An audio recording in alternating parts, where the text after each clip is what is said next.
Clerk will designate the amendment. Amendment number 4, printed in House Report number 112-485, offered by Mr. Rohrabacher of California. Pursuant to House Resolution 661, the gentleman from California, Mr. Rohrabacher, and a member opposed, each will control 5 minutes. The chair now recognizes the gentleman from California. Thank you very much, Mr. Speaker. Since 9/11, the United States has given Pakistan about $22 billion. That money has served only to embolden Pakistan's government to maintain the brutal repression over its own people and to continue its blatant support for terrorist attacks on neighboring countries as well as attacks on American troops in nearby Afghanistan. My amendment would cut off all aid in this bill designated for Pakistan. It would end the charade that we are buying cooperation in the ongoing struggle against terrorist forces in South Asia. Pakistan isn't with us in a war against terrorism. They are at war with us. Pakistan, at best, is a war profiteer, collecting a ransom from taxing our military supplies that pass through their country, which for the past 6 months, by the way, they have closed to resupplying our forces in Afghanistan. They are laughing all the way to the bank. Of course, the Pakistani people will never see any of that money. The corruption in Pakistan itself is reason not to give aid to them, which they will then pilfer. Furthermore, they use their military power to butcher the Baluchis and others who don't want to be under their corrupt thumb.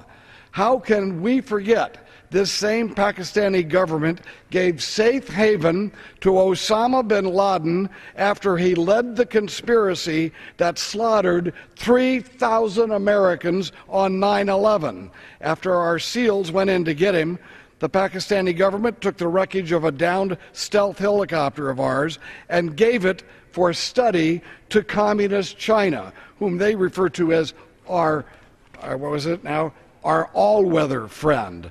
The Pakistani government has gone so far as to arrest and imprison without trial Dr. Afridi, the doctor who helped us gather the intelligence that located Osama bin Laden in the nest that the Pakistani government had provided him right there in Pakistan. The Pakistani government threw him in jail and are talking about trying him for treason for the good deed that he helped us in bringing to justice the man who slaughtered 3,000 of our citizens. And we can continue to give money to these people even as we ignore the suffering of Dr. Afridi, who is in prison now, languishing in prison, and all of us are forgetting this hero.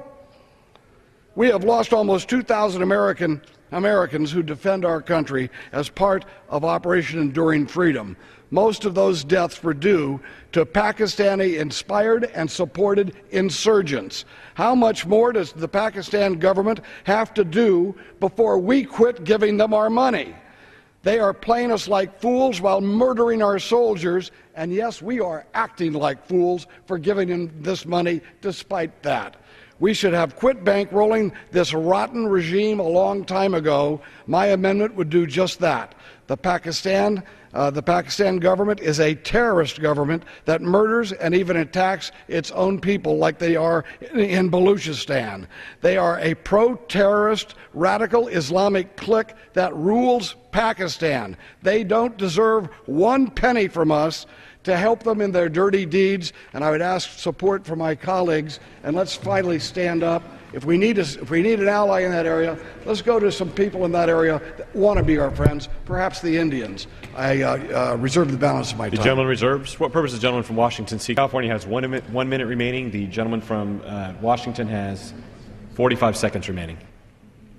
All right, and is it then I would proceed, and it's my understanding that the other side closes in this? From Washington has the right to close. Okay, thank you very much. Then I will proceed. Well, I have here 19 pages, I believe, or is it 13 pages of restrictions that we have had on Pakistan aid over the last few years. 13 pages of restrictions that have meant nothing. During the time that we have been giving them billions of dollars, with all of these restrictions, they have been giving safe haven to Osama bin Laden, who massacred and slaughtered 3,000 Americans. How can we forget about that? How can we just go on and give these people money? Yeah, Pakistan is our friend. No, Pakistan, the people of Pakistan can be our friend. They are our friend. But we have to recognize that their government is a terrorist-supporting government and a radical Islamic-supporting government. And we continue to give them money as they support insurgents that kill our people overseas. Is there any doubt about that? Admiral Mullen confirmed it for us. Why are we ignoring that? We're acting like fools and we're acting like cowards. It's time for us to stand up for the American defenders who are over there putting their lives on the line and say no. If we're going to give money to the people killing you, we're not going to do that, period. That's going over the line. I would suggest to my colleagues to join me in defunding the enemy of the United States.